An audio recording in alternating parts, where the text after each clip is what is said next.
Ini harus dihapuskan dengan tuntas, dan ini harus diberantas sampai akar-akarnya dan backing-backing yang ada di belakangnya. Tidak ada pilihan lain. Tidak ada pilihan lain. Ini adalah sebuah permainan yang memiskinkan yang sudah lemah. Tidak ada peserta judi online itu yang luar biasa makmur, tidak ada. Yang ada adalah mereka yang berada dalam status ekonomi lemah. Melihat ini seakan-akan sebagai harapan. Dan itu harapan semu yang kemudian seperti fata morgana. Terlihat dari jauh ada, didekati hilang, didekati hilang, dekati hilang. Jadi tidak ada pilihan lain bagi negara untuk dituntaskan. Ini menurut saya begitu. Lalu kami memandang, tapi saya mau tanya sebentar. Di sini yang pernah ikut judi online ada nggak? Berat. Jangan ngangkat tangan temannya. Iya, Anda angkat temannya tuh. Angkat yang lain aja boleh. Jadi itu, tapi penanganan teknisnya itu membutuhkan orang-orang yang mengerti juga terkait teknisnya. Terkait teknis soal itu.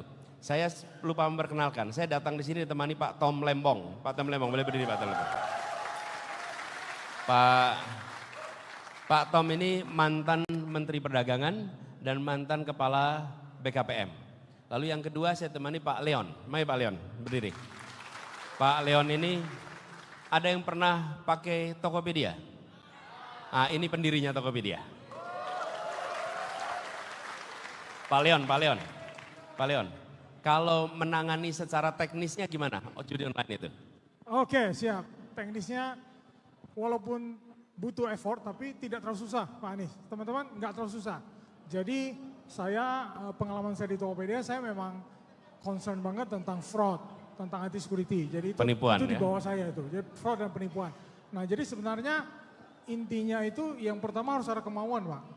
Nah ini yang harus kita tanya. Kalau kemauannya udah ada tadi. Kemauan sudah ada, Pak Anies sudah jelaskan, clear banget kemauannya sudah ada ya.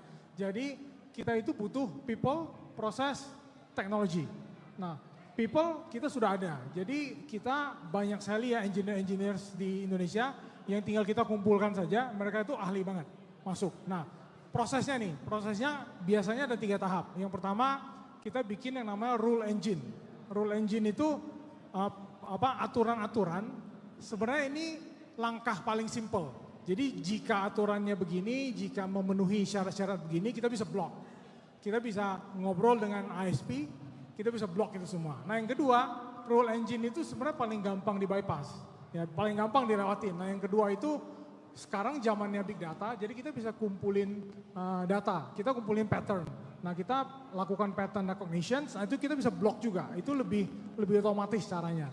Nah tapi yang namanya manusia tetap akan kucing-kucingan dengan sistem. Yang ketiga adalah partisipasi masyarakat sebenarnya. Nah ini kita sudah lakukan, sebenarnya banyak sekali kanal-kanal laporan Pak. Dan di dunia teknologi itu ada yang namanya Project Honeypot misalnya. Project Honeypot itu semua orang berkumpul menyumbangkan informasi-informasi sehingga bukan hanya pemerintah yang bisa proaktif, tapi pemerintah itu mendapatkan informasi dari semua masyarakat, mereka akan laporkan, makanya namanya honeypot ya, kayak pot yang isinya itu madu gitu kan. Nah informasi itu kita bisa pakai untuk memperkaya engine yang kita itu tadi. Nah jadi sebenarnya simple gitu, yang penting ada kemauan dan ada komitmen dari Pak Anies dan Pak Muhaimin yang sudah sangat jelas dan gamblang dijelaskan. Engineeringnya mudah dikerjakan? Iya bisa Pak. Oke, thank you Pak Leon. Sebetulnya kita selalu yakin, if there is a will, there is a way. Kalau ada kemauan, maka akan ada jalannya.